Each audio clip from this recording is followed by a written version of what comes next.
What is up, guys? Coming from the KO podcast. Today we have the big board, part 2. So before we start, we did make a couple of changes to it, so I will be putting them on the screen right after I do my little intro. Remember to subscribe to the channel, follow us on all our social medias, Instagram, Facebook, Twitter, Twitch, join our Discord server. All of those links are in the description. So you could just press the link and you'll be there. So let's get started with the changes first. So you'll be seeing them right on the screen, and I'm going to be reading them off. Justin Fields went from number 3 to number 4, so he did go down one. Penny Sewell goes from 4 to 3, so it's pretty much just a swap there. Micah Parsons goes from 7 to 6, goes up 1. Jalen Waddle goes down 2 spots from 6 to 8. Patrick Surtain goes from 8 to 7. Kyle Pitts goes from 9 to 10. Gregory Rousseau goes from 10 to 12. Samuel Cosme goes from 10 to 13. Najee Harris goes down from 12 to 15. Caleb Farley goes from 13 to 11. Rashad Bateman goes from 15 to 16, taking him out of the top 15.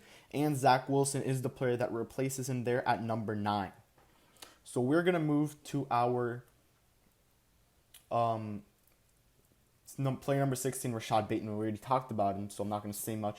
We're actually going to go to number 9 and talk about Zach Wilson. So Zach Wilson is the third best quarterback in the draft. He probably is the closest to Justin Fields as who is the second best. Honestly, at this point, they might just be tied just because of the fact of the bad game that Justin Fields did play. I don't blame him. It was a really good team. And the third guy who really could be overtaken in the top 15 could be Mac Jones, depending what happens there. Now, I was just thinking about it the other day, not talking to myself, just thinking about it the other day. What if the Falcons make a trade with the Jets? And if, let's say, the Jets really want a quarterback, right?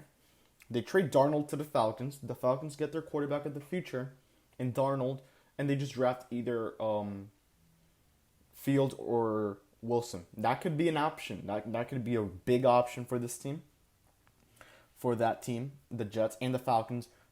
As of right now, I have Wilson in my mock draft and going to the Broncos because I don't think Drew Lock is the guy. So I am working on the mock draft. Don't worry about that one. So yeah, we're going to start at 17 with Cody Payne. Cody Payne is the second best defensive lineman in the draft. Honestly, he's probably tied for first with Gregory Rousseau, but he did have 12 sacks, 12 solo tackles, 2 sacks, which is the main reason why I have him as second. And just because Rasul had a better season than Payne is the only reason why I have him at second. The next player is Elijah Vera Tucker. He is considered the third best O-lineman in this year's draft. A lot better than probably he should be a top 10 pick. I'm expecting him to either be the second lineman off the board, or the third, because he is with Rashaan Slater there, who is a really good player. I don't have him in my top 10. I'm just gonna say that right now. I'm not gonna say the team I'm gonna have him going to, but yeah. And he's 6'4", 315 pounds. He's gonna help any team that lacks an O-lineman. The Giants is the team that I think would be a good fit for him. Another good team to fit for him would be Miami. Miami did take Austin Jackson out of USC from last season, so they could have a connection there and maybe pick him up. Next player is Mac Jones. Mac Jones is probably going to be moving up a lot in my board. He'll probably be entering the top 15 or just right out of it. Probably going to swap him with Rashad Bateman.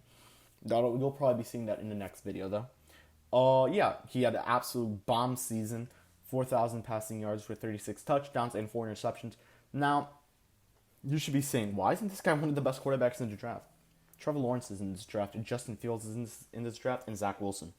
I'm telling you right now, if Justin Fields or Trevor Lawrence were not in this draft, he would probably be going top 5, top 10 in the draft. He is probably going to be a mid-first rounder guy. I could see a team like the Patriots take him, or a team like the Washington football team. That would be a good fit. Now that I say it, the Washington football team would be a really good fit for Mac Jones. But after watching Taylor Heinicke out there, it could be a big risk. It could be a risk. Shaun Wade is my 20th player in my big board.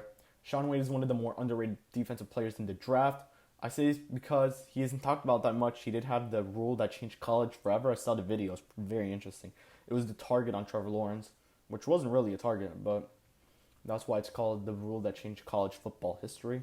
He had 21 solo sacks, 2 interceptions, and 3 passes deflected. He had a good game. And last game against Clemson, this was made before the national championship game. He got burnt on the national championship game. Let's just be honest. He got destroyed by Devontae Smith, the Heisman Trophy winner. But in this game against Clemson, he did have 9 tackles. A team like the Raiders could really use this guy. If you are gonna watch, you guys watched the draft mistakes video. I put Damon Arnett in there, so this is why I put Shaun Wade here. And they just have to draft defense. Their offense is good. It's not loaded, but it's good. So this is why I have Shaun Wade at 20, because any team could really use this guy as a first rounder. Probably gonna go into start at the second rounder. Just seeing the way things are going, he has the first round talent, and at most he's gonna go bottom of the first round. Next player is Rashaan Slater, the offensive tackle. He's gonna bring help to any team. That's why the Giants, Dolphins, and Chargers, and etc. The Giants, the Bengals. This guy has been considered a top 5 pick. I could see him going top 5. I could see him going top 10. It's just not known where this offensive lineman is gonna go. Now, Slater is going to be a mid to bottom first round. I already talked about him. He has short arms, I've been hearing. Once I get more like statistics on the guy, we'll be sharing that probably in the next big board video.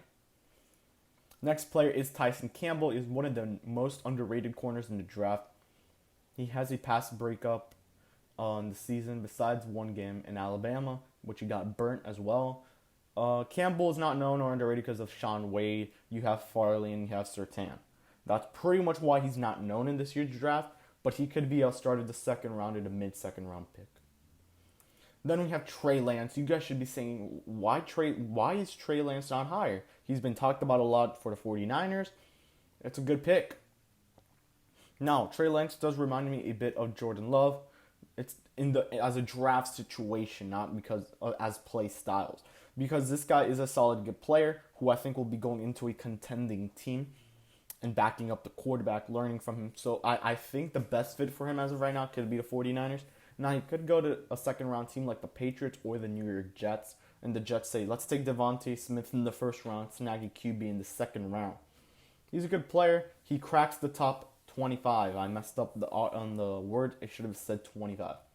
Then we have Nick Bolton. Nick Bolton is the third best linebacker in the draft. This could be a steal for any team, honestly.